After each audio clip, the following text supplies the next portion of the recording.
To all the sisters, this is the ISUPK out of Las Vegas. I am Officer Rock. Today is the Tuesday Brotherhood class, and today the subject I'm gonna go over is multiple wives and how multiple wives is sisterly for the sisters. Just give me 1 second to like and share. I ask that y'all do the same. Baba Kasha. To start off, we're going to start off on Isaiah chapter 4, verse 1. So, like, you just bear with me 1 second.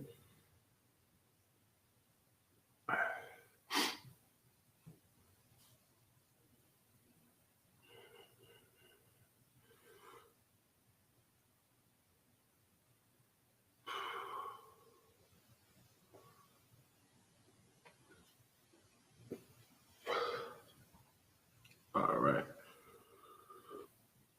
Select.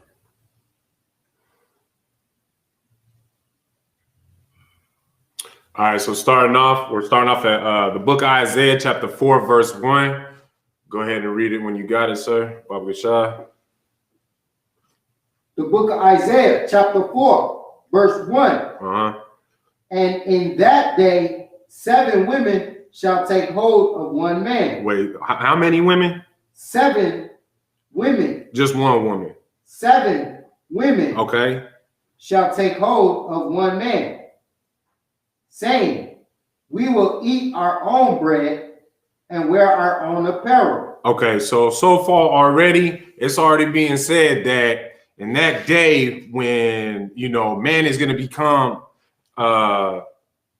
more precious than gold, basically, when man, the Most High starts calling us back, there's going to be 7 women who come to one man, 7 of them, saying, we will eat our own bread and wear our own apparel. Right there, that's saying, we'll get our own clothes, we'll buy our own food, we'll basically take care of ourselves. Go ahead and read on. Only let us be called by thy name, to take away our reproach. So they want to be called by your name. That's the only thing that they want out of this whole exchange, is just to be called by your name so that their reproach will be taken away. Baba Kasha, can you give me the definition of reproach?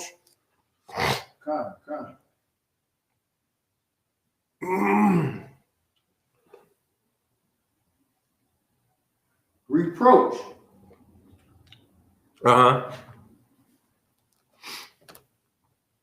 The expression of disapproval or disappointment. A second definition, a thing that makes the feelings of someone or something more apparent. Read that first definition again for me, Baba Kasha. The expression of disapproval or disappointment. So reproach means the expression of disapproval or disappointment. Now, with the way that we've been coming up so far, under these curses, the way that, Christianity has basically hoarded out our sisters, the way that, this world has just come down on all of our sisters and our brothers as well. But since we're talking about women right now, the way that the world has come down on our sisters, I mean, according, by the laws of the Most High, they have turned into a disappointment.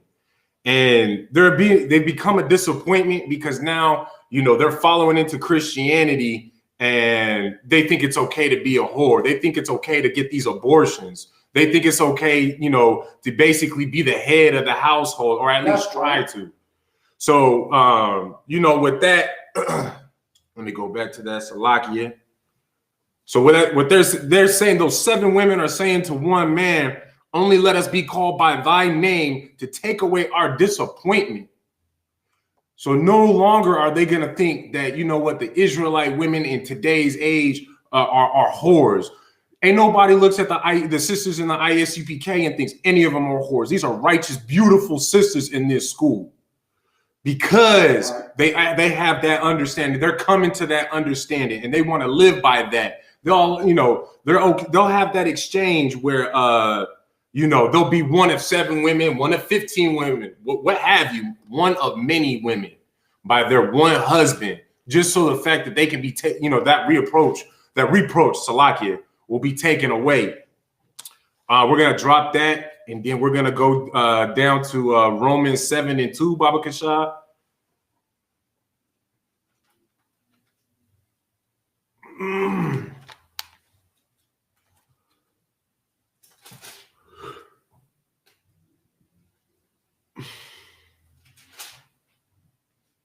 Read it when you got it.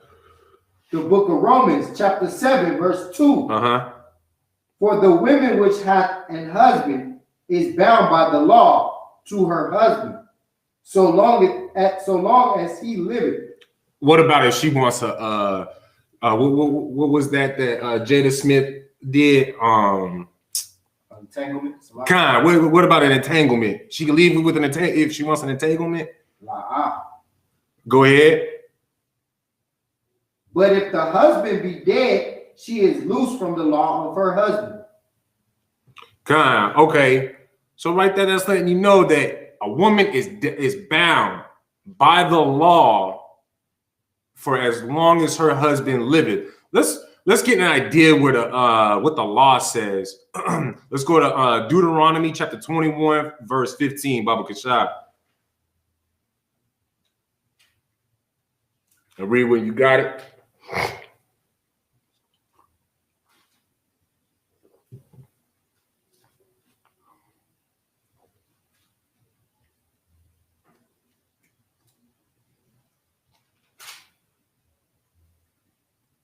The book of Deuteronomy, chapter 21, verse 15.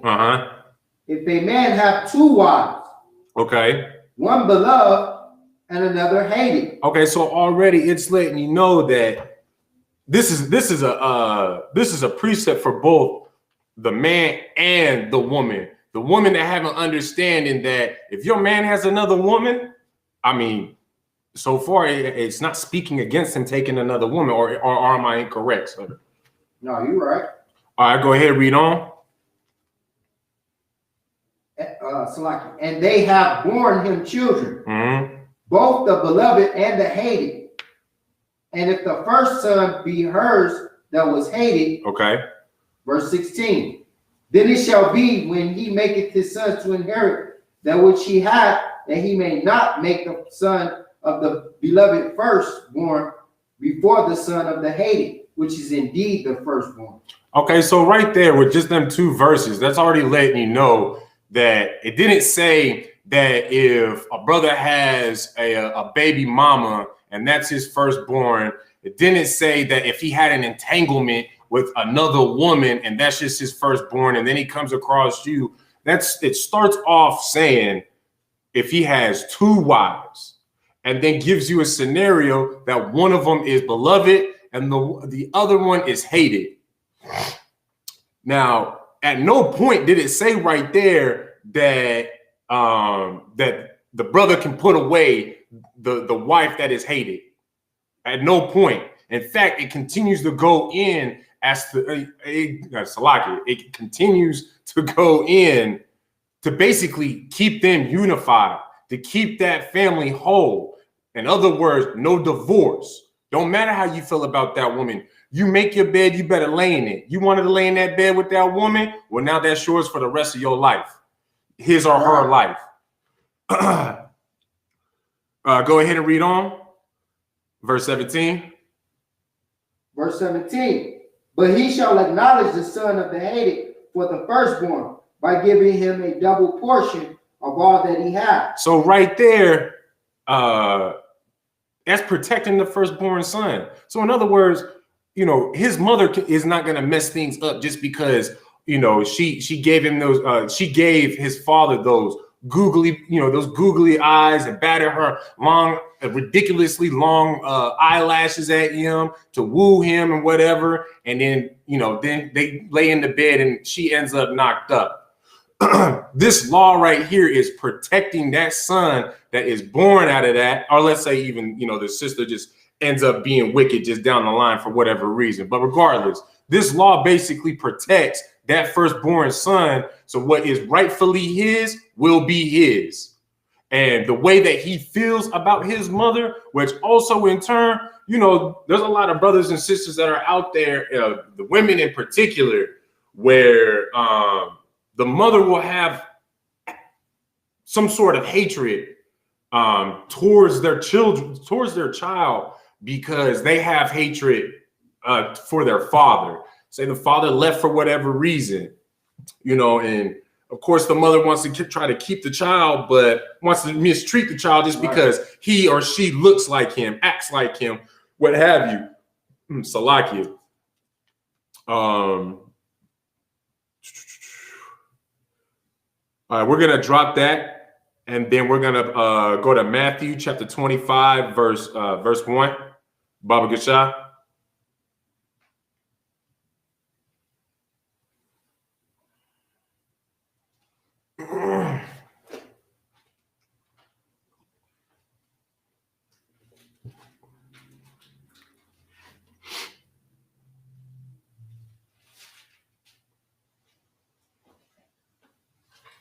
The book of Matthew, chapter 25, and verse 1. Then shall the kingdom of heaven be likened unto 10 virgins, which took their lamps and went forth to meet the bridegroom. So we're already starting off. First and foremost, let's start off with what color are these words written in? This is red. So when it's in red, everybody understands that this is Yahushua speaking. So with that, he's giving us a parable about what the kingdom of heaven is going to be likened unto. Right. And it starts off with 10 virgins, not 10 women who haven't had sex, which technically that should be the case in scenario, but 10 women that are eligible for marriage, that are old enough for marriage, right? Go ahead, verse 2. And 5 of them were wise. And 5 were foolish. So half of them was wise, and the other half was going to be foolish. Go ahead. Verse 3. They that were foolish took their lamps and took no oil with them. Okay, so anytime that you're supposed to go somewhere, especially if you have it already prearranged, you know that you need to take all your equipment. And so there's a reason why in verse 2 and 3 actually, these women were considered foolish because they already forgot something. And we're gonna figure out, we're gonna learn why that something is such a big deal. That oil is such a big deal in a few moments. Go ahead. Verse 4. But the wise took oil in their vessels with their lamps. Okay. Verse 5. While the bridegroom tarried, they all slumbered and slept. Okay, so let's go ahead. Salaki, go ahead. So while the bridegroom is tarried, they all slumbered and slept. Verse 6. And at midnight there was a cry made, behold, the bridegroom cometh. Go ye out to meet him. Okay, so let's just do a little recap from what we've already read so far, right? So we have 10 virgins, 10 women that are eligible to for marriage, that are all going to meet this bridegroom. Now, half of them was foolish and half of them was wise. The reason why half of them was foolish is because, to start off with, they brought their lamps but no oil. So they basically just walking around with, something to show, but nothing to do with it. And then you have the other half that brought their oil, the lamps and the oil. So they're ready for whatever use. They're ready to make use out of the lamps that they have. Now, after that scenario was set, Salakia, those 10 virgins basically slept while the bridegroom tarried. And then at midnight, the bridegroom was walking up, basically coming up. They had seen him, and they start shouting out that the bridegroom is he's coming, and they're telling the all 10 women to go and meet him. Verse 7, go ahead. Then all those virgins arose and trimmed their lamps. Verse 8, and the foolish said unto the wise, give us your oil, for our lamps are gone out. Okay, so now the foolish are starting to realize that they were ill prepared. Before they went to sleep, they should have done what the wise women did, which was made sure that they had all their stuff ready for when this moment comes, they were ready to meet that bridegroom. Go ahead. Verse 9. But the wise answered, saying, not so, lest there be not enough for us and you. But go ye rather to them that sell and buy for yourselves. So now they're sitting there begging the wise ones who brought enough for themselves individually, if they would basically cover for them. But they said, nah, I brought enough for myself. If I give you some, then I'm not gonna have no oil from my light, so that I can go see the bridegroom. How about you, go try and hurry up and go buy you some right now before it's too late. Verse 10, go ahead. And while they went to buy, the bridegroom came, and they were ready and went in with him to the marriage, and the door was shut. Okay, now the reason why I wanted to bring out these scriptures, reason why that's so heavy right there, is because for whatever reason, Israel wants to do let me take that back. This is just a scenario about how we're supposed to make sure that we are prepared. And that includes with the women.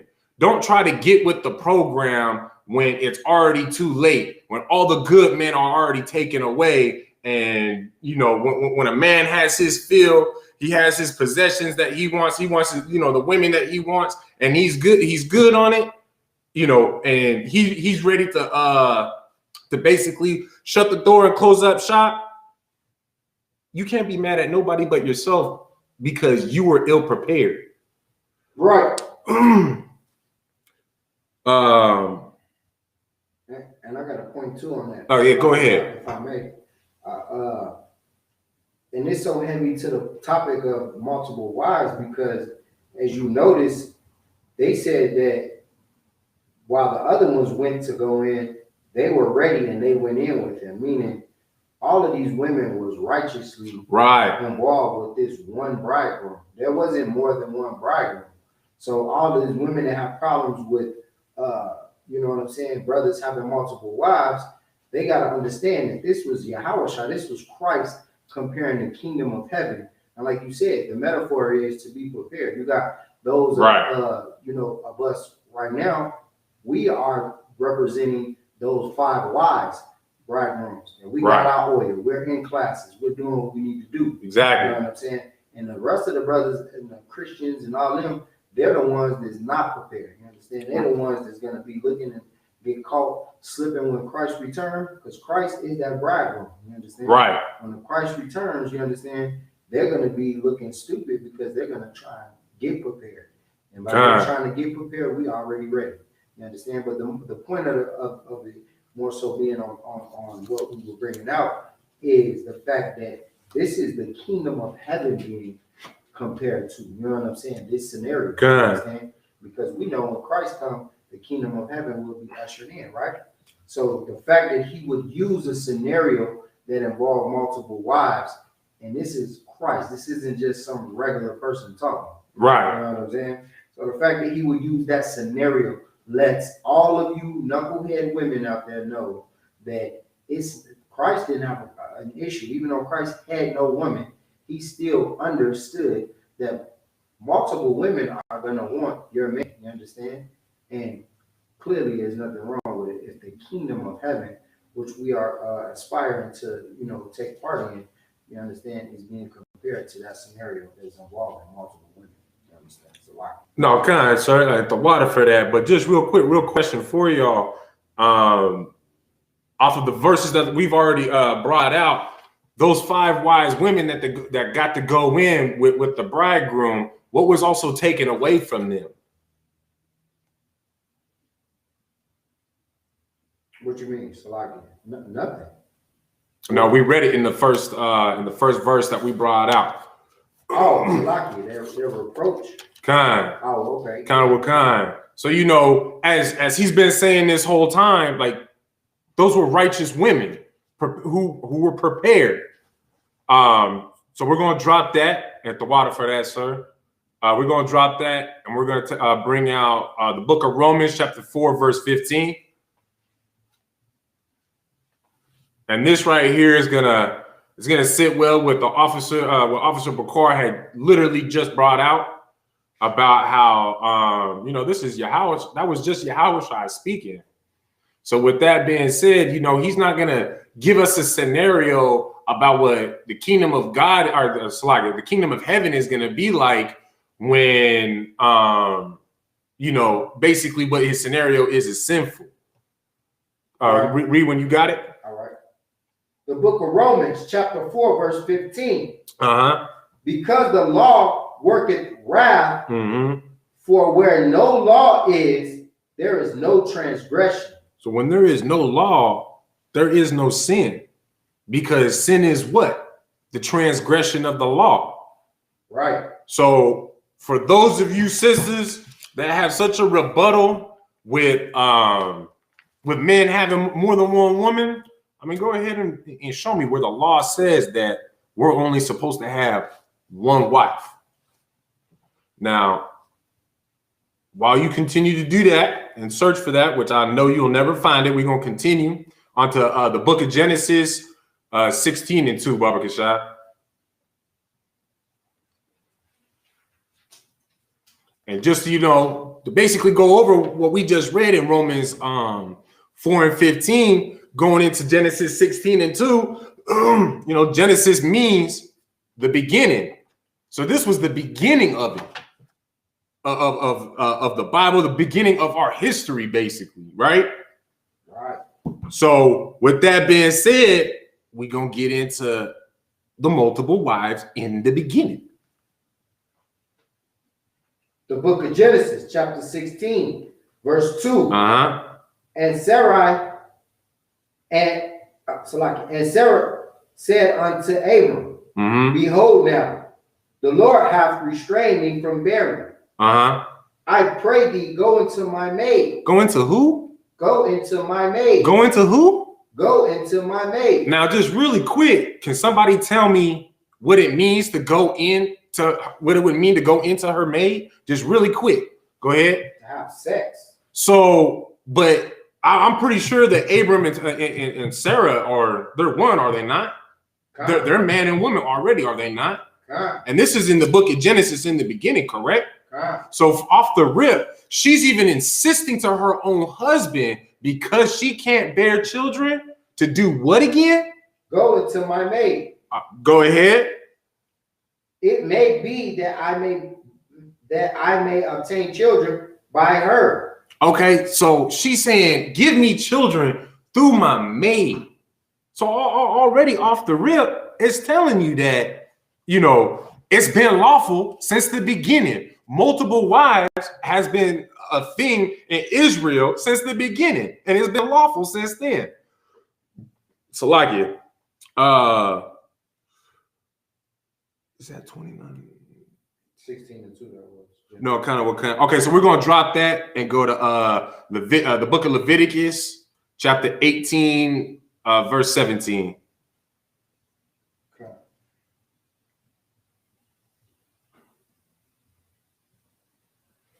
You said Leviticus what was it? 18 and 17. Kind of.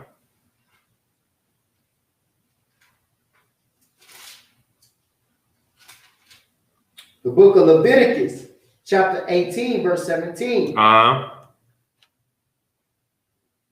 shalt not uncover thy nakedness of a woman and her daughter. Okay, so right now we're in the Levitical law right now, and it's letting you know that you are not to take a woman for your wife and then to also take her daughter. Say she has a daughter with another man, right? And they split whatever. You're not to take the both of them as your wife. That is the law. Go ahead, read on. Neither shalt thou take her son's daughter or her daughter's daughter.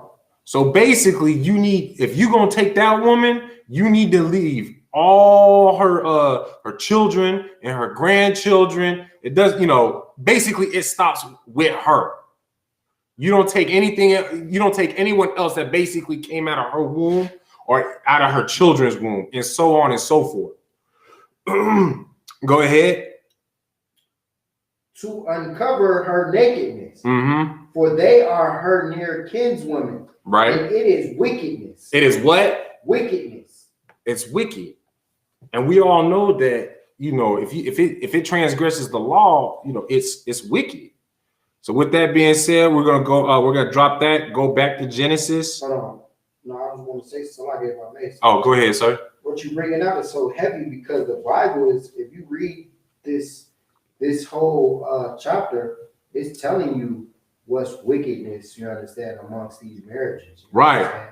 So the key thing is, if it was anything wicked about having multiple women, it would say it plainly. So the Bible isn't, you know what I'm saying, lacking in that a gray area where you got fake Israelites and Christians talking about, you know, that scenario with Abraham and Sarah made, saying, well, that was all for a purpose, you know what I'm saying? Right. That time to build nations and stuff like that. We still, the Lord still told us to be fruitful. Right. That hasn't changed. Exactly. You understand? So there, you know, the Lord don't change. You know, the Lord say He changed not. You understand? So, like you said, in Leviticus, you're not going to find a law that strictly says, "Thou shalt not take another wife." Right. However, you read earlier a law on how to deal with children born from multiple wives. You understand? Right. And stuff like that. So if we had to like take a tally on whether the Lord was for or against multiple wives, which we in the UPK, we say he's neither for or against, neither saying that it's not saying that you have to have multiple wives, right, or not. You get what I'm saying? So, right. But if you had to say if you had to choose one, you're gonna find more evidence saying it's for it than against. And you bringing out what you bringing out is heavy. You know what I'm saying? Come. Go ahead. So we're gonna pick up at the book of Genesis, chapter 30, verse 4.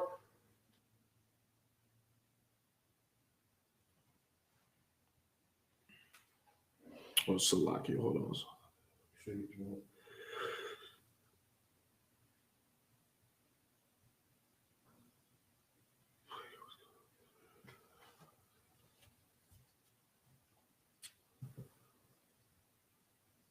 We're gonna start from 3, Salaki.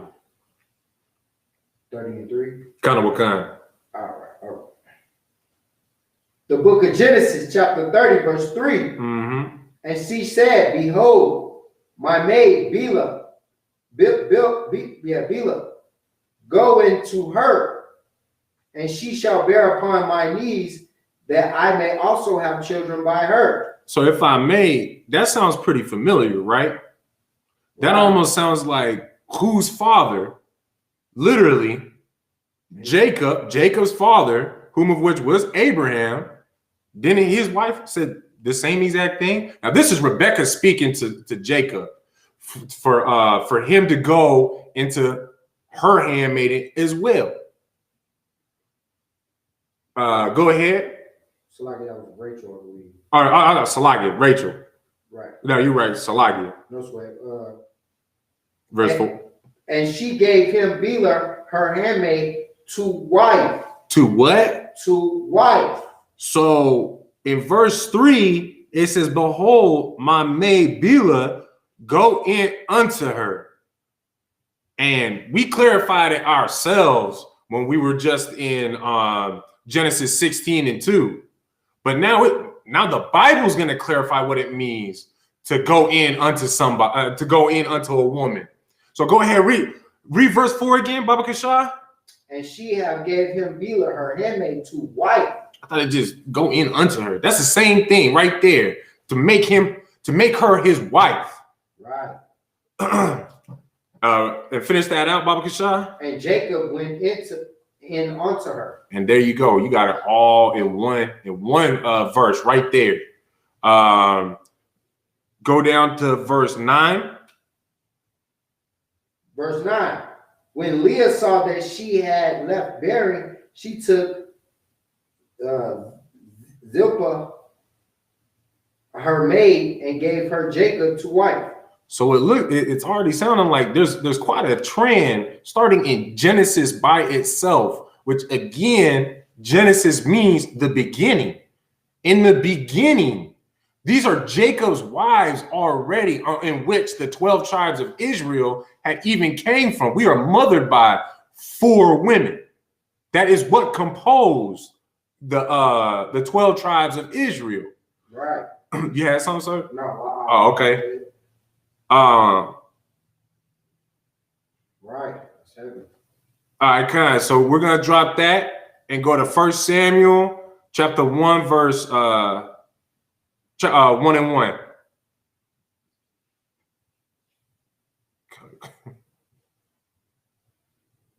You said what? 1 Samuel? Kind of what kind? And so far, what we've been reading this whole time, I have yet to see. We dipped into the Old Testament. We've been bouncing back and forth between the Old Testament and the New Testament. We have read Yahushua's own words, basically going into how it's lawful for a man to have more than one woman. It started all the way in Genesis in the beginning with more than one, or didn't start, but you know what I'm saying? You can find multiple women in the beginning.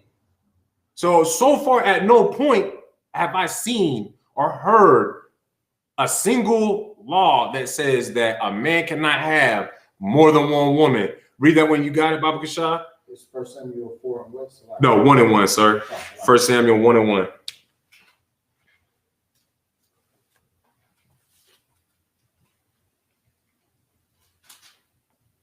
The book of 1 Samuel, chapter 1, verse 1. Okay, no sweat.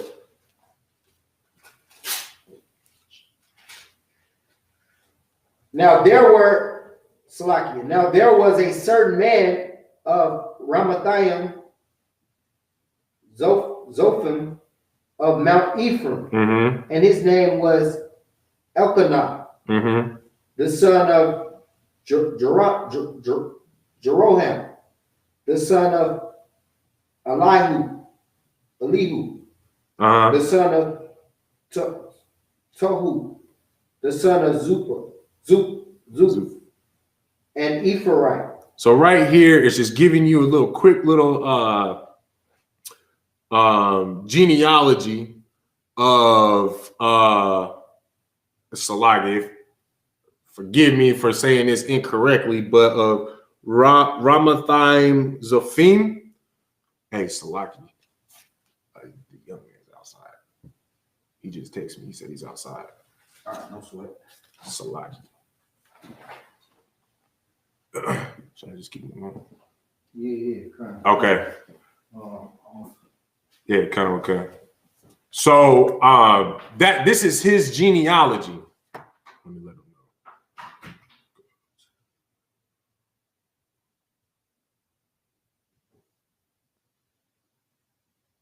know. Okay. So this is, Salaki. So verse 1 starts off with, going into his genealogy. So then we're going to go down to verse 2. And he had 2 wives. Not one, but he had 2. Now, just so you know, this is in the first book, the 1 Samuel, chapter 1, verse 2. Still in the Old Testament, but hey, and he had 2 wives. The name of one was Hannah, and the other Penina. I believe Salaki, if I said that incorrectly. But the point is already we're starting a trend where it just happens over and over and over again throughout the Bible, where where a man has more than one woman, and yet there's not a single scripture that speaks against it. So my one question that I do have is, where did all of this come from that it's only meant to be just a man and one woman? Who said that? Where did that come from? Your Christian, Pastor Portchop, maybe. I understand that. Right. But everybody knows that, you know, he's telling your husband that he can only have one woman, but, you know, he's over there sleeping with everybody else's wives. First of all, it's other people, you know, it's other brothers' wives. But if sex is marriage, you know, don't he got multiple wives just through that in itself? So we're going now we're gonna drop that, and we're gonna pick up on 1 Samuel chapter 25, verse 39. Baba Kashad. 25 and what verse? 39, sir. Kind of a kind.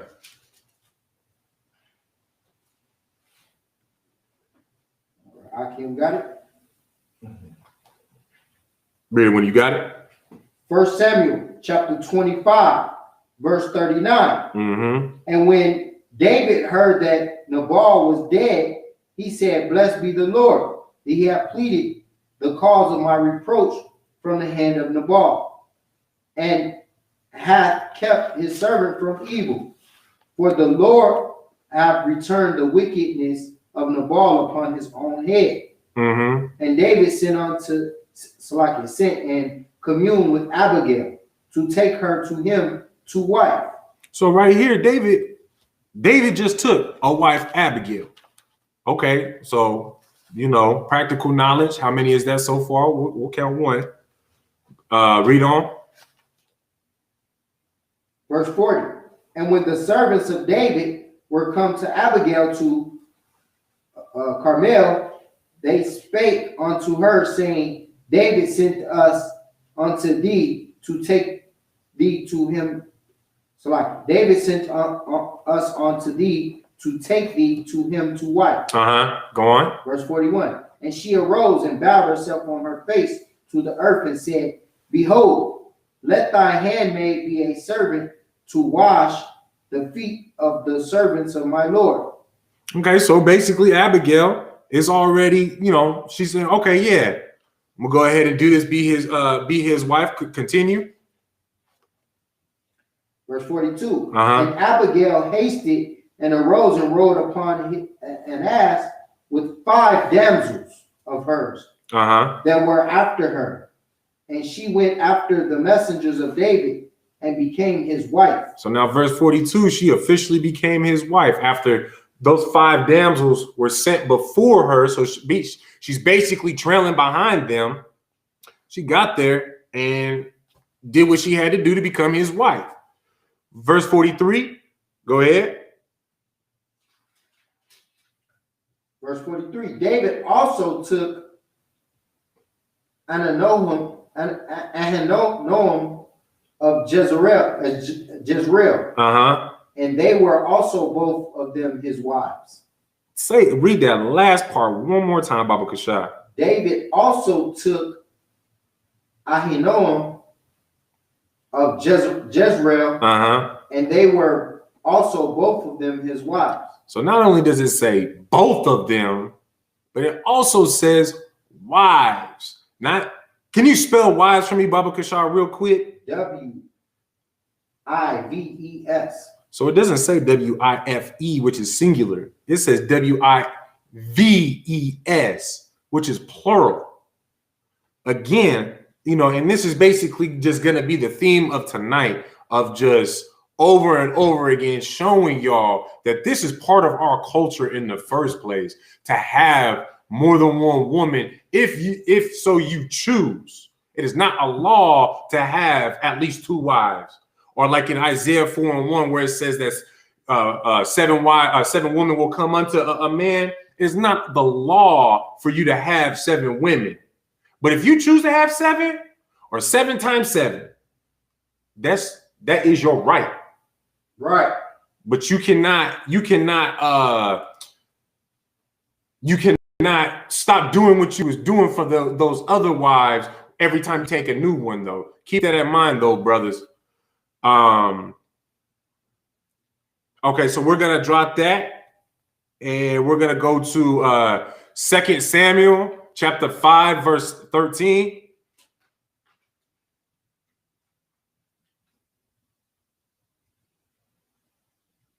The book of 2 Samuel, Chapter 5, verse 13. And David took to him more concubines and wives out of Jerusalem. So wait a second. We were just in 1 Samuel where it said that he had already taken 2 wives. Right. Now, David just took him more wives. Didn't I just get done explaining to y'all that if you so choose to have more than one woman, that is your right? It looks like David is exercising that. Am I correct? Right. Most High in Christ. Okay. No, did you have a question? Oh, okay. Go ahead and finish that out, Baba Kashad. After he was come from Hebron, and there were yet sons and daughters born to David. Okay, so we're gonna drop that. We're gonna go to 1 Chronicles 14:2. Baba Kashad. You said 14:2? Kind of what kind?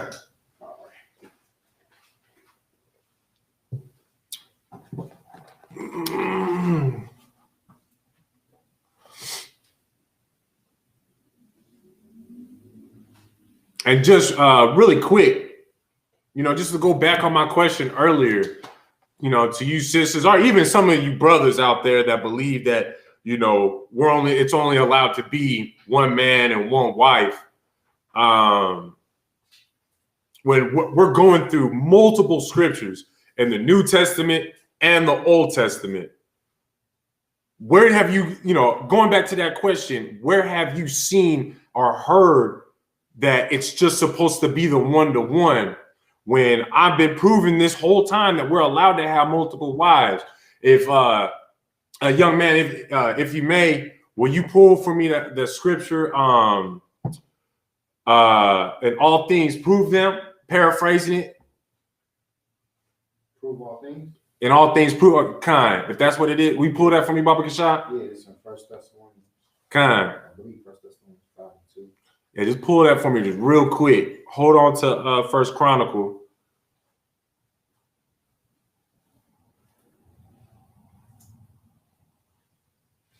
And this is why I keep asking that question over and over. Where did y'all get this from? Who told you this? And then more importantly, who proved to you that a man is only allowed to have one woman? Who's proving that to you? Because the scripture says, and we're going to find out exactly what the scripture says about all things, what you should do with all things when it comes to receiving knowledge, basically. No sweat.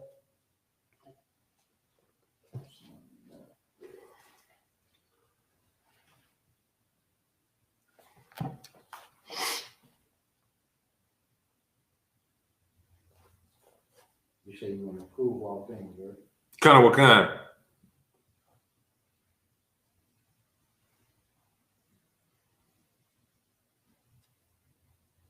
It's in 1 Thessalonians 5:21. 1 Thessalonians 5:21. Yeah, come on. All right. Yeah, let's get that. Just real quick.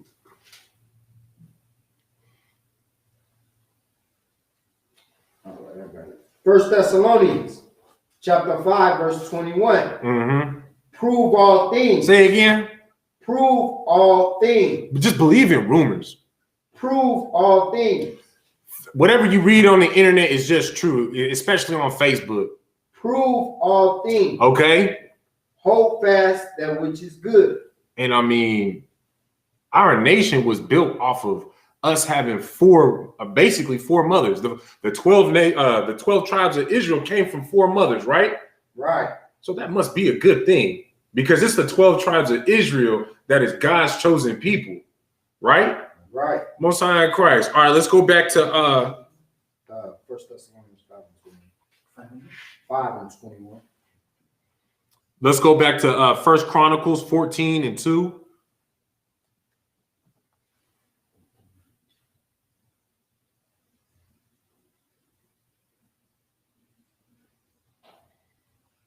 All right.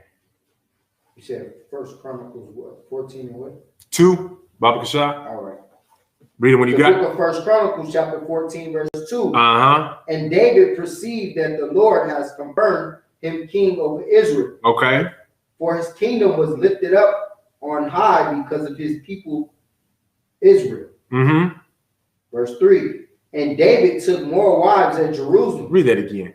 And David took more wives at Jerusalem. He took even more wives. He keep on taking more wives. But that I thought this was unlawful. I thought it was only supposed to be between man and woman, Right. not man and his women. But it seems that way. I mean, we just read in First Thessalonians that, I mean, prove all things. I mean, if I may, I feel like I'm at least attempting to prove something, right, and doing somewhat a decent job. I hope, I pray. So we're going to drop that and go to 2 Samuel 12:7. And like I said, I'm basically just going to keep hitting you with scripture and scripture over and over again of examples of brothers who's had more than one woman. Right. So like you said, 2 Samuel what? 12:7, sir. Baba Shah.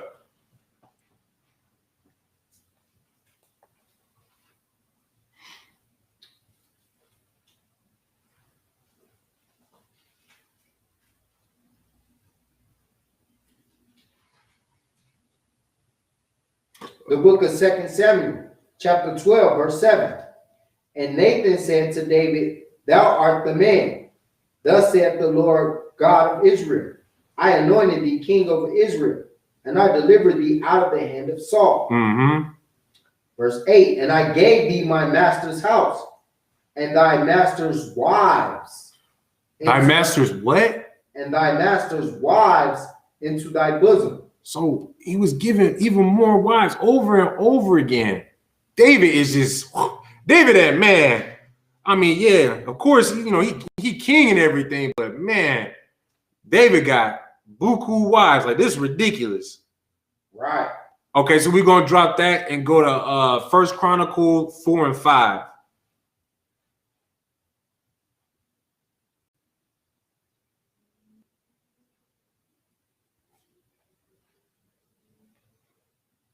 You said 1 Chronicles 4 and 5, Baba Shah. Come.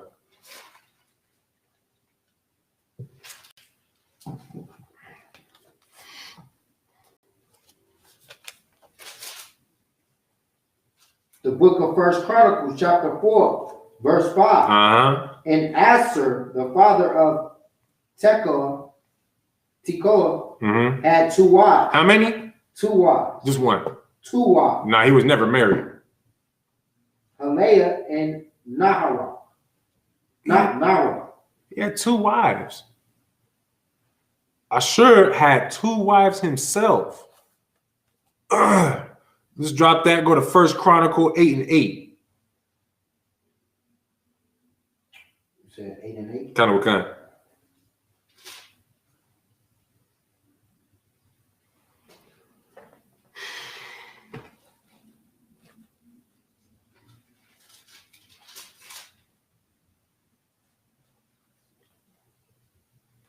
The book of 1 Chronicles, chapter 8, verse 8. Mm-hmm.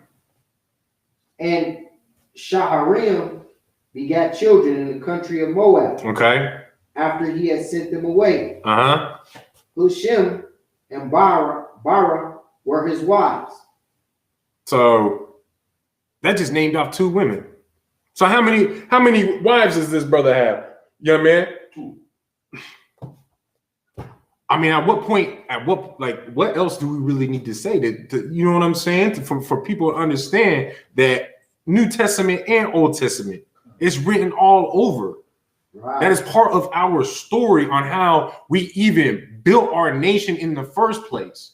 We get knocked down, but then we rebuilt ourselves with these multiple women. When we start getting ourselves straightened out, when we start walking that righteous path, and we start dealing with multiple women righteously, because for crying out loud, especially for a lot of us, when we was in the world, we was taking multiple women anyways, lying about it, treating them wicked as hell. But once we started dealing with them righteously, we were able to build ourselves up to, and start building our nation to becoming great.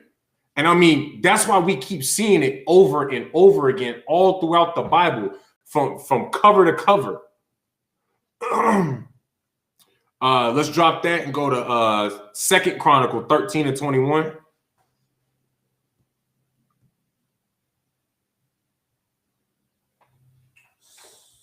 Second Chronicles 13 and 21.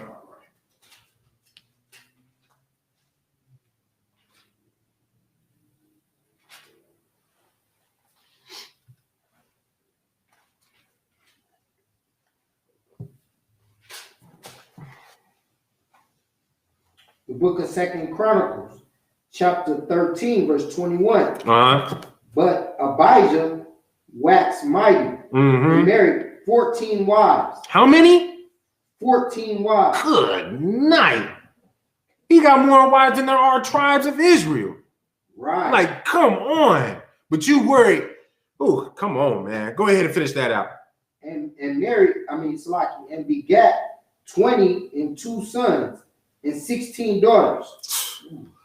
Now that's a brother trying to build this nation. All right, let's drop that and go to 2 Chronicles 24 and 3.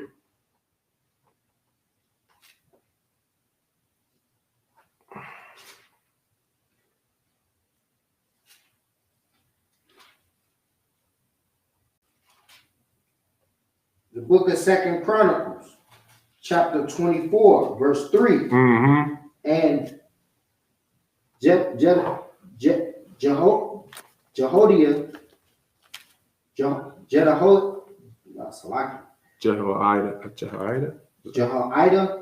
took for him 2 wives, and he begat sons and daughters.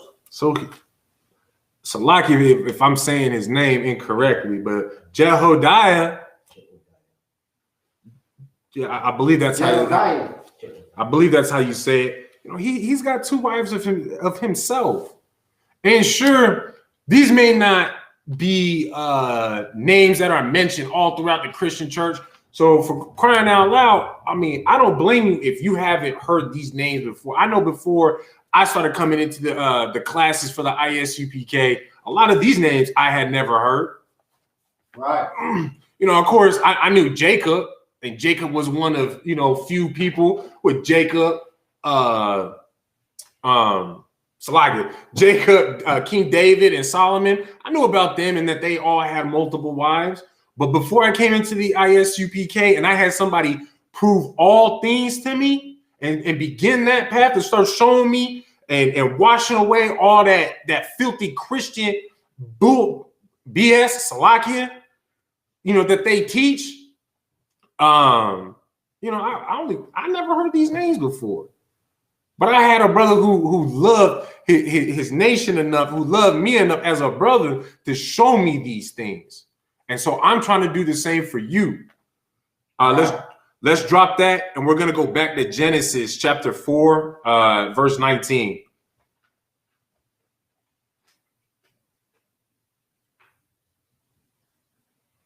Now, again, we're going back to Genesis. So now we went all the way back to the very beginning. The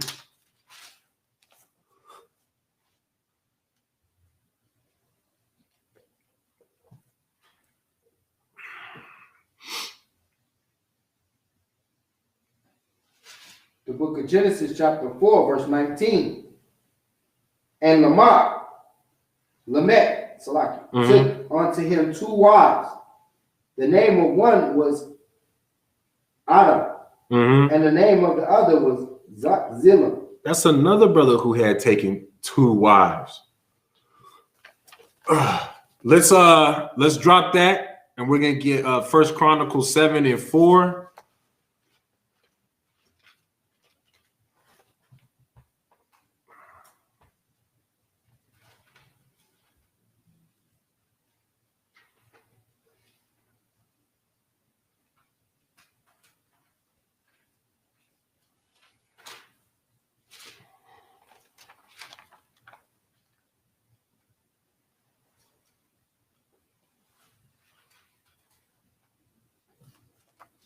The book of First Chronicles, chapter 7, verse 4. And with them by their generations after the house of their fathers were bands of soldiers for war, 630,000 men, for they had many wives and sons. I mean, sure, you can, populate the earth with just 2 people. I mean, by all, if that's the Most High's will to be able to do that, of course, he can do that. But for us to be as strong, as mighty as he intends us to be, I mean, why do you think that the Most High even allowed us to be able to take multiple women to build our nation up? So then that way our armies grow that much stronger and that much quicker in a shorter amount of time. Could you imagine you take, you bring in 4 brothers into the school and each of them just take 2 wives, just them 4 brothers. And let's say all 4 of those brothers get both of their wives pregnant in the same year. That's already 8 children that's going to be born in that year. But, go ahead and go to them purple boys and be confined to just that one woman. I mean, it don't seem like you're going to be able to build a military like we can. I mean, especially consider the fact that you're going to be governed and ruled over by women in the first place, which is not how the Most High had intended. So, lucky I had lost my place. It was First Chronicles. No, in my notes.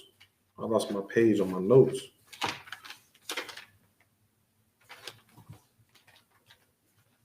Salaki, bear with me.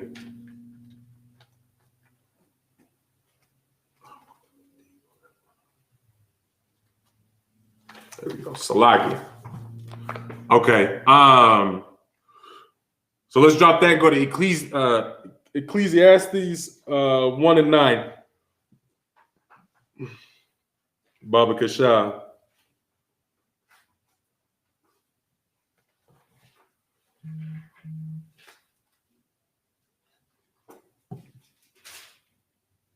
The book of Ecclesiastes, chapter 1, verse 9. The thing that hath been is Salaki. The thing that hath been, it is that which shall be. And that which is done is that which shall be done. And there is no new thing under the sun. Now, staying on topic, how does this verse pertain to what we've been talking about? All these, examples of brothers that's had multiple wives. What is Ecclesiastes 1 and 9? How does that pertain to this topic? Go ahead. That's what we used to do. That's what we used to do in Israel. So that's a part of our culture. So we have to follow our culture. That's what I mean, no, pretty much. And by following your culture, your culture today is, keeping it alive. Salaki. No, Most High in Christ. Let's drop that in Jeremiah 29 and 1.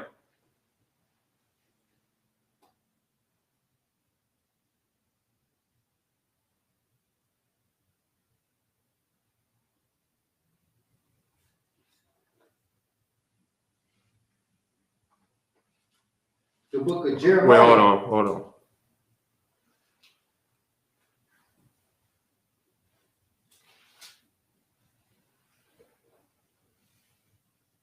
No, drop down to 4, Salaki. The book of Jeremiah, chapter 29, and verse 4. Thus saith the Lord of hosts, the God of Israel, unto all that carried away captives, whom I have caused to be carried away from Jerusalem unto Babylon. Verse 5. Build ye houses, and dwell in them, and plant gardens, and eat the fruit of them. So basically, the Most High is already letting us know, he's telling us, the children of Israel, to set up camp and start, build up your houses and, and live in them and plant gardens and eat the fruits of them. You know, live off the land in the area that, you know, you establish in your houses in. Read on. Verse 6. Take ye wives. So take what? Take ye wives. Nah, take a wife. Take ye wives. Go ahead. And beget sons and daughters. And take wives for your sons. And give your daughters to husbands. So with that, I mean, not only am I supposed to, not only were they told, you know, the men at that time told to take wives, to take wives, but it was also commanded for your sons to take wives as well. Continuing that line, continuing that culture of us taking, you know, the as the Salagi, as many wives as we basically so please as the individual man, right? So go ahead and finish that out. And give your daughters to husbands, that they may bear sons and daughters, that ye may be increased there and not diminished. I mean, that's how you build a nation, isn't it? Yeah. Most High in Christ. All right, let's drop that. Go to Deuteronomy 17 and 17.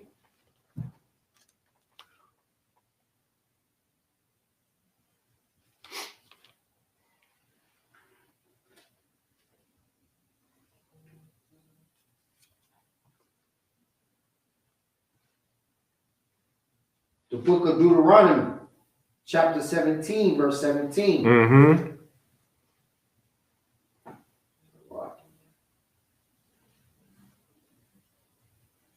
No sweat.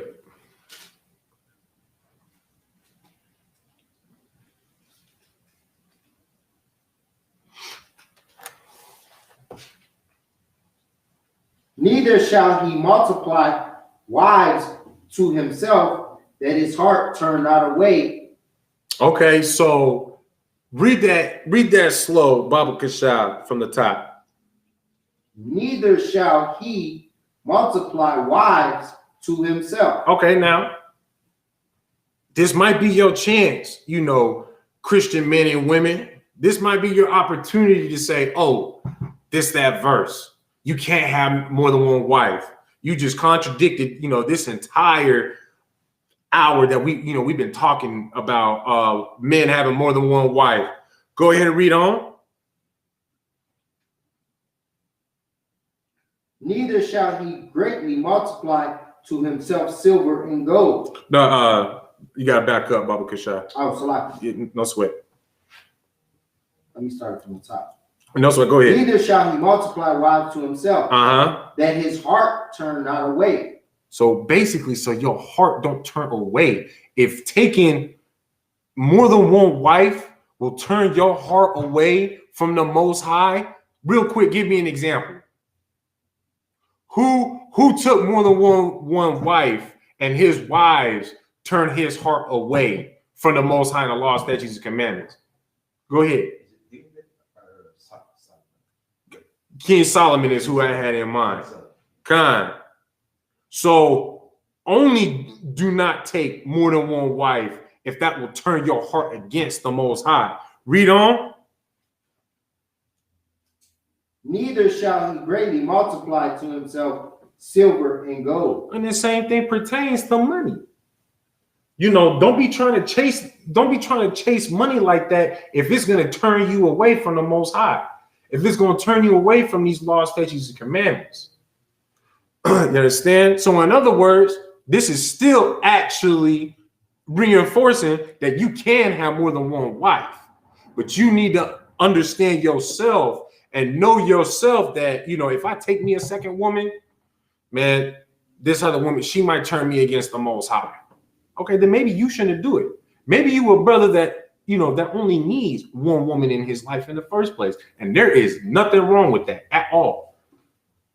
Like we read earlier, where there is no law, there is no transgression.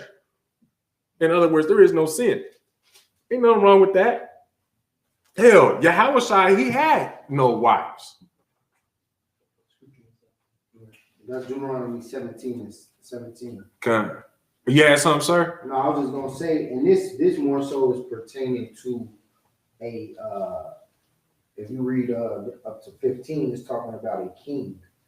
You understand? So you understand we want to make sure that it's just pretty much governing the power of a king on what a king should do. You understand? Starting with verse 15. So like it says, "Thou shalt in any wise set him king over thee, whom the Lord God thy God shall choose. One from among thy brothers shall they set the king over thee. Thou mayest not set a stranger over thee, which thee is not thy brother." You understand? And then it goes into 16. "But he shall not multiply horses unto himself."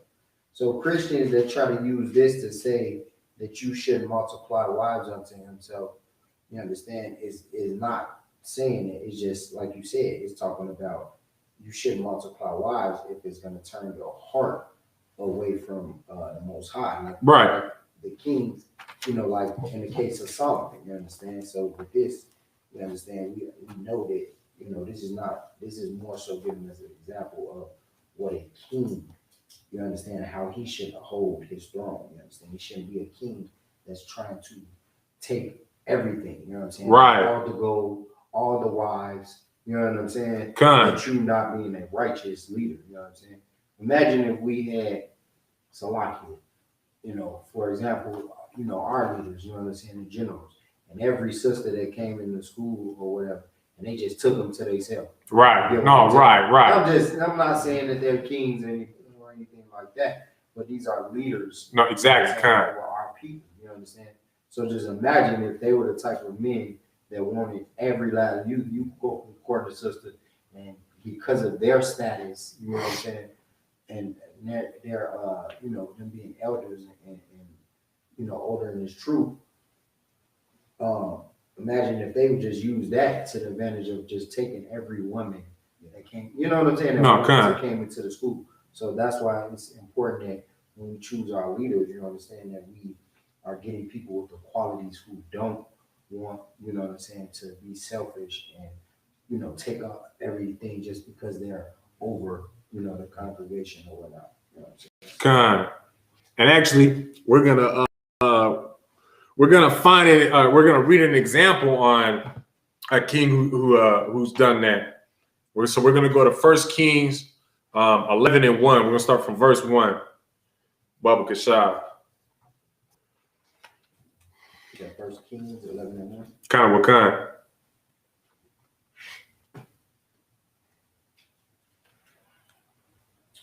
The book of 1 Kings, chapter 11, verse 1. But King Solomon loved many strange women, together with the daughter of Pharaoh, women of the Moabites, Ammonites, Edomites, Zidonites, and Hittites.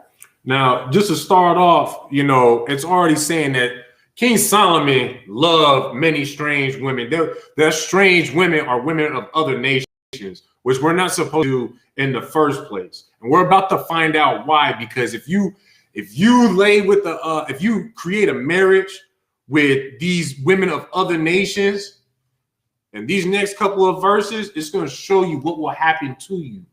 Now, mind you, this is King Solomon, the wisest man to have ever lived and will ever live. No one will ever amount to his wisdom.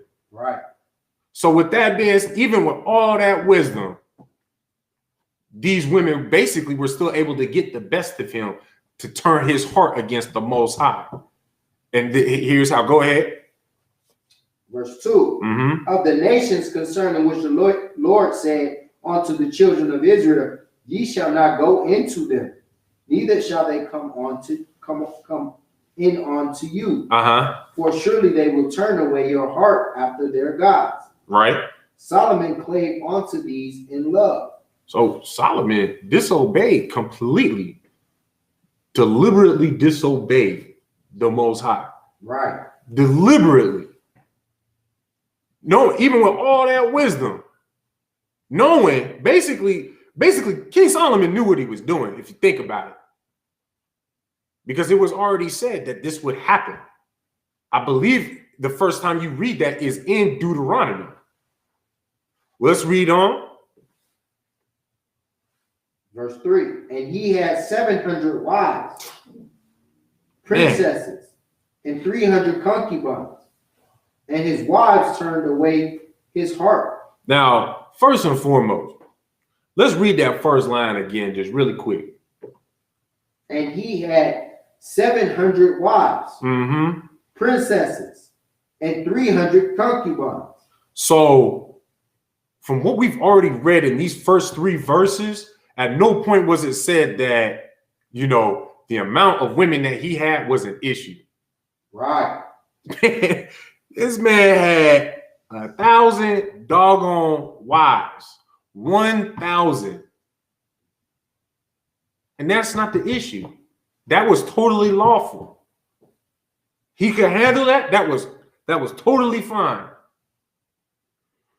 Read on, we're going to find out what was actually the issue with his 1,000 wives that he did have.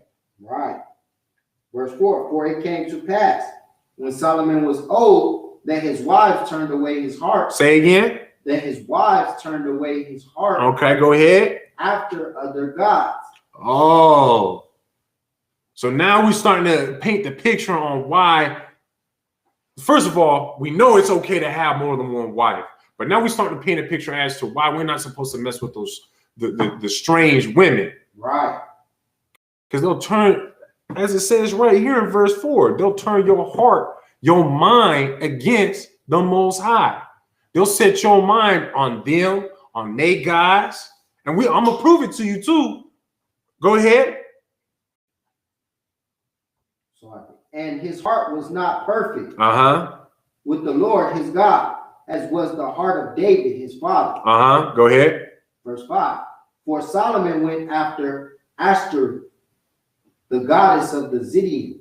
So this is a goddess. He's pretty much worshiping a woman after another nation. Go ahead. And after Milcom, the abomination of the Ammonites. And not only that, but so far he's already got 2 different gods that he's worshiping.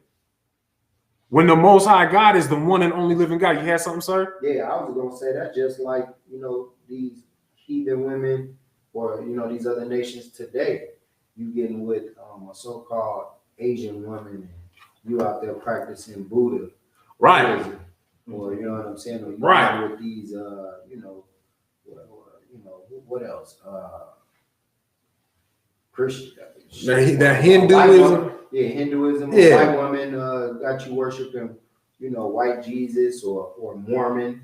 You know what I'm saying? A lot of these blacks, they'll mess around with these white women and they became Mormon. You understand? Right. Because, you know, especially out here on the West Coast in Nevada and Utah and these areas. Right. You got these Mormons where they running a lot of stuff, and you're gonna run into women 9 times out of 10. You know what I'm saying? Especially if they be another nation, is gonna have you read in the Book of Mormon where it tells you that being black is a curse. Right. You understand? And Right. you're inferior to the white people on earth. You understand? So it's no different. Solomon's story is we can see right here on earth today. You know what I'm saying? Kind. You know, where, you know, these people are they're denouncing our culture, you know, understand, to worship Christmas. Right. You understand? Which is also the worship of a pagan god, Right. and things like that. You understand? Because it's gonna be hard for these brothers and sisters to not celebrate these holidays because of, like you say, these women. A lot of these women run the household, like you brought out earlier. Right. You understand? Exactly. A lot of these women, it's Christmas time, and you know you ain't got the money to be buying all this stuff. You know, went broke because you knew that you couldn't come home without them damn Christmas gifts. Right. If you ain't got no gift for them on Christmas, your ass might as well not even come home. Right. You know what I'm saying? No, right. So, Right. and that's because that woman worships the God of Christmas. You understand? She's in the Christmas spirit. You understand? Exactly. The spirit is supposed to be, you know, always connected to the Most High. You understand? So, Yeah, you think about it, like what you just said is, you know, real heavy, because we should basically have that same attitude that these Edomite women have when their husbands don't come home with those Christmas presents, as you said, like they supposed to basically please they God, to please they Christmas tree that don't even live. Right. We should have that same spirit and that same mentality about our God. Because the thing is about them, about these other nations, they want to, especially their women, they want to be really big on what makes a relationship works is compromise. And that's something that the Most High does not do. When he says something, that's what it is, and it does not change. So with that being said, it's either you gonna call that's why the road is so narrow for the road of righteousness, because you deter just a little bit, or in other words, you compromise just a little bit. Right. You ain't rocking with me no more. That little bit of compromise, like, okay, so now your heart's already changing to them. And it always just starts with a little bit. Because then okay, did a little bit this time. Maybe I could do a little bit more, next year. All right, I'll help her with the stockings. Okay, I'll go get the tree myself. Next thing you know, you doing them little stupid gay, what them little Christmas parties called with the ugly sweat? Yeah, the ugly sweater Christmas parties and shit. Salaki for my language. Go ahead. Just talking about that at work today. You know what I'm saying?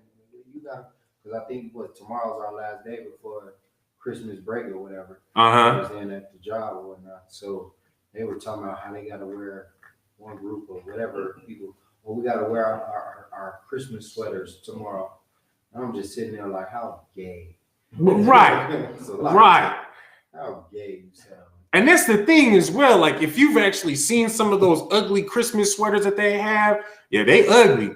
But a lot of it do be looking gay as hell. And they do it, Salaki, if I may, and like I said, it was a woman that was mentioning it. Right. So the man, even if he did have some sort of dignity or whatnot, he had to make sure he didn't disappoint this woman who he's not even probably hating. Some, heathen woman. He's I believe, an Ishmaelite brother. And she made sure that she reminded him. And that brother just, probably just gonna go with it just to, he probably want to because he's in the world, but right, it's even more special because she's requesting it. You understand? Right. That goes into these women, how they will, even if you don't want, you might get tired of it. I'm sure some brothers in the world is tired of wearing them ugly, gay Christmas sweaters. But because they do it every year and it's a family tradition, you understand that their woman won't let them drop. You understand? They're weak under their woman, they're going to continue. Even if they start to, their spirit might start to reject it a little bit, like, what am I doing? You know what I'm saying? Right. Like, that woman going to be right there telling them, hey, you know what time it is? Christmas Eve. All right, facts. We got our sweaters, we got our pajamas, our the onesies that all the women wear on Christmas too. Just ridiculous, you understand? And that's the thing, if I may, I didn't mean to cut you off, but that's the thing as well, because you kind of said it a little bit yourself. Most of the time, the men don't even want to partake in that foolishness. That's why the women have to make such a big deal, as if you actually offending their God. Right. To get you to do it. But Salaki, let's continue on. Where were we? Salaki leaves in 7. First Kings. Come 11 and 7. All right, go ahead and read on. Verse 8. And likewise did he for all his strange wives, which burnt in incense and sacrifice unto their gods. Now, the funny thing about that is at no point does it say that he had any type of compromise for the Israelite sisters that he was with. Right. Because, ultimately, there is no compromise. When the Israelite women are doing what they're supposed to be doing, there is no compromise in the first place, because we both collectively are worshiping who we supposed to be worshiping. We following who we supposed to be following. We doing what we supposed to be doing. But it's the strange wives is the ones that got him doing things that are outside of his custom. You had something? When you're trying to learn and the wife is all doing Well, you just keep first and foremost, you keep on coming to class. You keep on coming to class and you set the tone. Salaki, real quick, the brother had a question. He asked that, what do you do if, basically your wife isn't, is doing her thing or say it one more time. No, it basically isn't following. And so the answer to that is just keep on coming to class. Because in due time, there's one or two things that's going to happen. You keep on coming to class, she's going to follow suit because she already looks up to you, right? And either she wants to get with the program or there's part two. She'll just leave. And if I may, if she leaves, like that's on her. As long as you're doing your job and doing what you're supposed to be doing and teaching her like you're supposed to be teaching her and leading her righteously, I mean, if she ends up leaving, then that's a burden you don't have to deal with.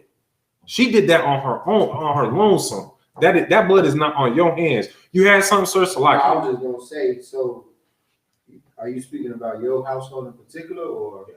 All right, so first and foremost, you want to get counsel on how to deal, you know what I'm saying, with a situation with, your wife is in the house, which basically what you're saying, to my understanding, is you don't celebrate Christmas. You coming into the truth, you're learning, right?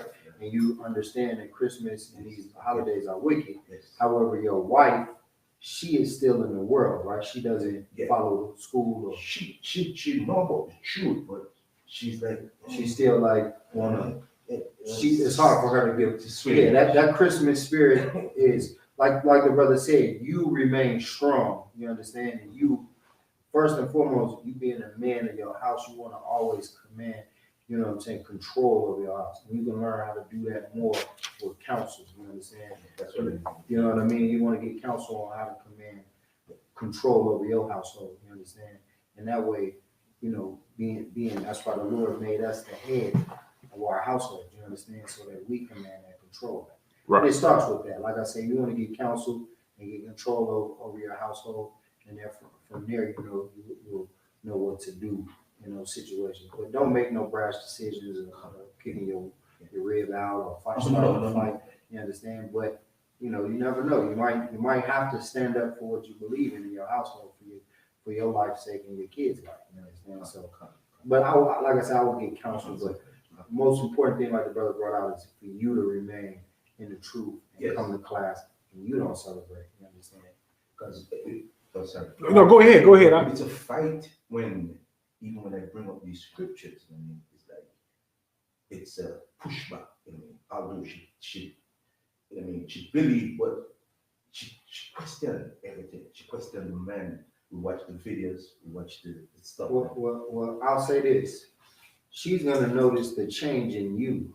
You understand? Right. You're gonna be the best example on the benefit in which, you know what I'm saying, it is to these scriptures and getting back into these laws, statutes, and commandments, these classes. And so the more diligent you are with this truth, the more serious you take it, she will understand that you're not playing with this, and this is something that's changing you, and she'll notice the change in you, and Lord willing, you know what I'm saying, she, come around to it herself. I understand. So it's all about how strong you are in this truth. The minute you fold, she'll be justified in what she's doing. You understand? So you just stay diligent. All right. Got anything else? Most High in Christ. We was on verse 9. Yeah, go ahead and continue from verse 9, Baba Kasha. And the Lord was angry with Solomon because his heart was turned from the Lord, God of Israel. So 1 second. So now we just read 8 verses about how King Solomon had 1,000 doggone wives. Read that again from the top. Verse 9, Baba Kasha. And the Lord was angry with Solomon because his heart was turned from the Lord God of Israel. So it had nothing to do with 1,000 wives. What did it have to do again? One more. That's a lack for the people in the back. Because his heart was turned from the Lord God of Israel. Continue. Which had appeared unto him twice. Go ahead. And had commanded him concerning this thing, that he should not go after other gods, but keep not that which the Lord commanded. But it's like that he should not go after other gods, but he kept not that which the Lord commanded. Okay. So, I mean, that right there, I mean, I can't think of anybody else who put up numbers like that, 1,000 doggone wives. And still, that's not what turned, the Most High angry with him. Just a simple fact, just one simple thing, not the 1,000 things that he had possession of.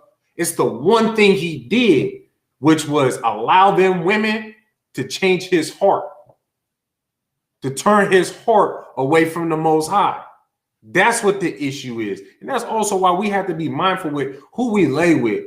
Even if you're doing the right thing and you ain't laying with these strange women, our sisters, like, they so caught up in the world, even though they Israel, they damn near strange themselves. They so caught up in Christianity, they want to be so much like they doggone oppressors that they pretty much strange. They completely strange to us and our ways. They don't want to follow us. They don't want to, they want to be caught up in entanglements and whatnot. But that's enough of that. We'll drop that. We're going to go to 1 Corinthians chapter 7, verse 29. And here y'all go. Just to step back out of the Old Testament, we're going back into the New Testament. 1 Corinthians 7 and 9? 7 and 29, sir.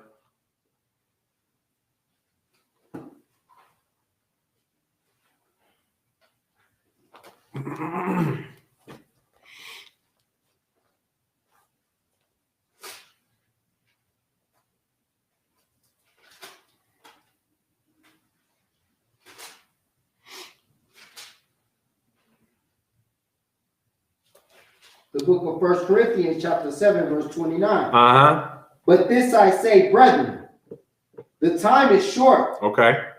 It remaineth that both they that have wives be as though they had none. Okay, real quick, young man, will you do me a solid and you break down that last line for me?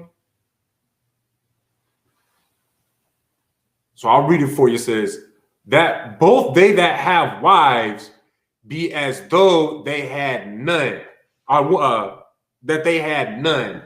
So we cannot let our wife pull us from the truth. That's what.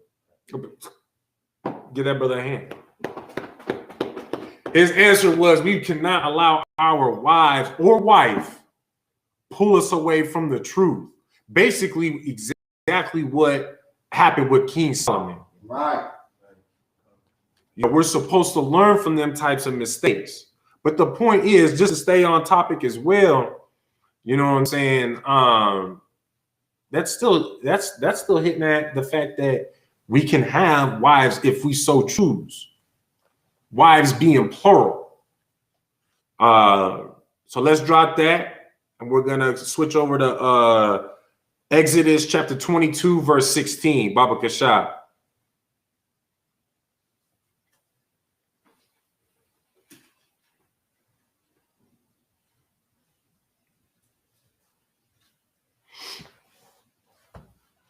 And 16. Kind of what kind, sir?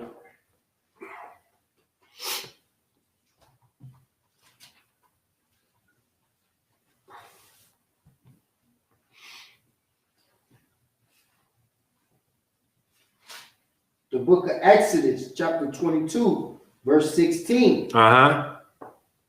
And if a man entice a maid that is not betrothed and lie with her, he shall surely endow her to be his wife.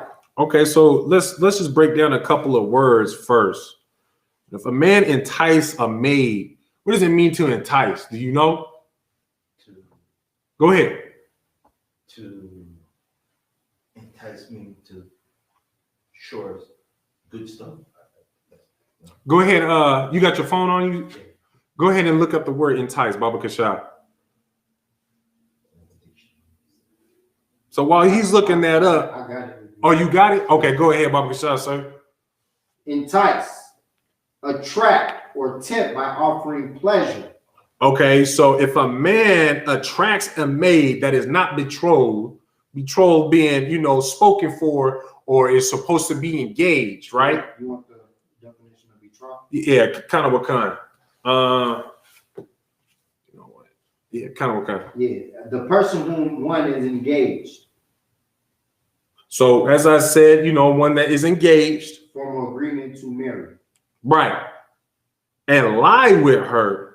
What does it mean to lie with her? Okay. He shall surely endow her to be his wife. So now that's pretty much his wife. So basically, this is getting on, you know, Saladia. You know, it's kind of wrapping up all of these things that, you know, basically all of these brothers didn't have 1,000 doggone, you know, weddings, ceremonies and whatnot. They didn't go to the courthouse 1,000 freaking times. They ain't got 1,000 doggone documents or however many ribs that they have or wives that they have. You know, they didn't do that over and over again. From what that just said, how do you get a wife? What makes her your wife? Most High in Christ. So now that we know that, you know, to basically just reinforce, you know, all these things, you know, all of these verses that we had already gone over. Let's drop that and go to Deuteronomy 22 and 28. Baba Kashab.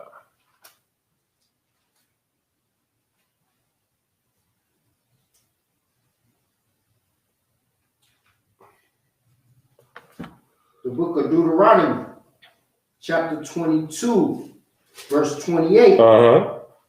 If a man find a damsel that is a virgin, which is not betrothed, and lie hold of her, and lie with her, and they be found. So far it's setting up the scenario that if a man finds, you know, a young woman, you know, that is, she's a young woman, but she is of marital age, right?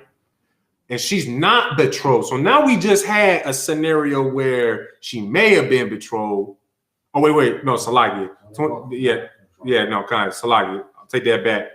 Both scenarios, they have not been betrothed, and lays hold on her and lies with her, has sex with her, basically already with Exodus 22 and 16 and Deuteronomy 22 and 28, it's already, it's repeating itself.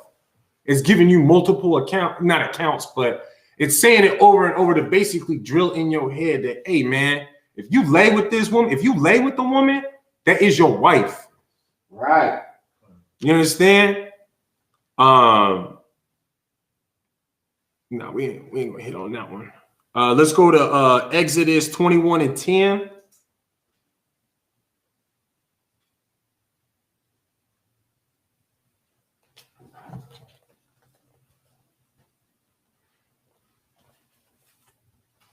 The book of Exodus, chapter 21, verse 10. If he take him another wife. Say that again. If he take him another wife. He takes another. So this is already implying that he already has one wife. So if he takes another wife, go ahead. Her food, her raiment, and her duty of marriage shall he not diminish. So now this law right here is to basically protect his sisters. So then that way, you know, of course, it is our right as men to have our own, or to have multiple women if we so choose. But to protect the sister, you know, the first one, the fifth one, what have you. When that man takes another rib, another wife, what he was already doing for you before, that cannot cease just because he's got another one. Right. He has to keep on doing what he was doing. Right. You know, if he's helping you, you know, if he's paying your bills, doing this, that, and the other, of course, you know, there's always, you know, little game changes and whatnot. We can alter things, but the point is he still has to be that same man to you that he was before her or before the next few. or you know, the next however many. You had something, sir? Yeah, I was gonna say that's contrary to what your Christian leaders and you grew up learning. You understand? You grew up learning that once your wife or whatever disappoints you, or y'all get into it where y'all have irreconcilable differences, you understand? You divorce them and you don't have nothing to do with them. Right. Anymore. Right. Understand? So in the world, they're teaching women to be whores because they're allowing for men to, you understand, divorce and pretty much just throw the woman away. However, in here it tells you, you understand, if you decide to get you another wife, you understand, meaning sleep with another woman, that first woman, like you said, you can't, you know what I'm saying, shortchange her. You can't change up, what you had going on in the beginning with that woman. You understand? That's not what you grew up on. What you grew up on is you date until you find the right one. Right. That means you're not committed into any woman, you understand, until you put a ring on her finger. Right. That's not what the Lord's saying. The Lord's saying, each time you stick your rod in one of these women, man, this is your wife. That's what we read when it talked about betrothal.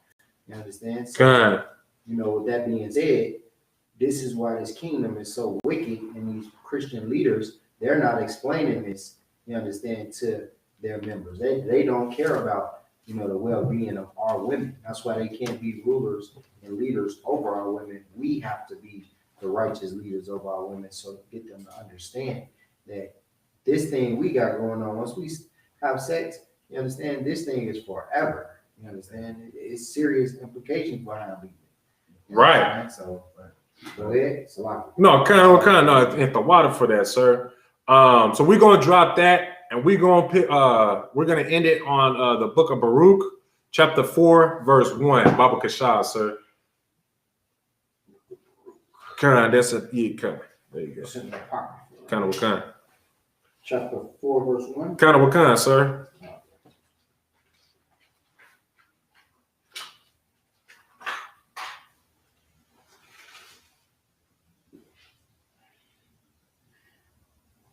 The book of Baruch, chapter 4, verse 1.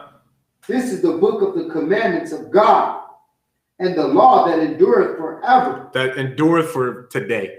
Forever. Just in the Old Testament. Forever. Just the time of Christ. Forever. Go ahead. All they that keep it shall come to life.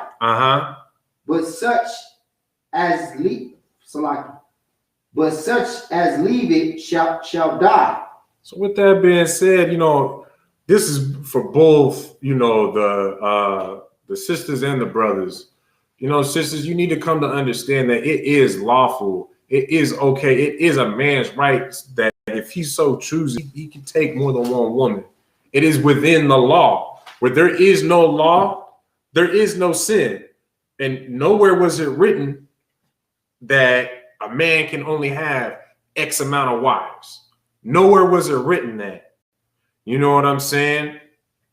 So, today being Tuesday and it being the Brotherhood class, it is part of Brotherhood, or if I may, sisterhood. It is sisterly to basically accept the fact that your husband is going to have another wife.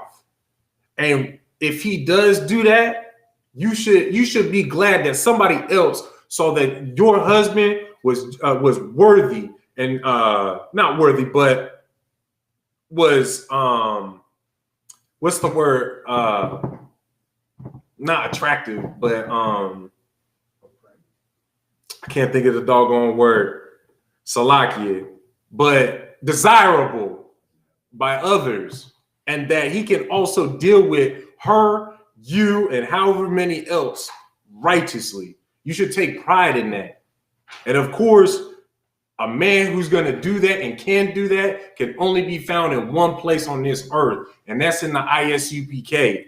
And now with that being said, again, this is the Las Vegas, Nevada Tuesday Brotherhood class. We started out of 1 West at 125th Street, Harlem, New York. My name is Officer of Rock. Shalom Yahba Shem Yar Shabraka Thumb to all the brothers. Shalom Yahweh Shamar Elatha Bahashim Yahweh Shai to all the sisters. That's it.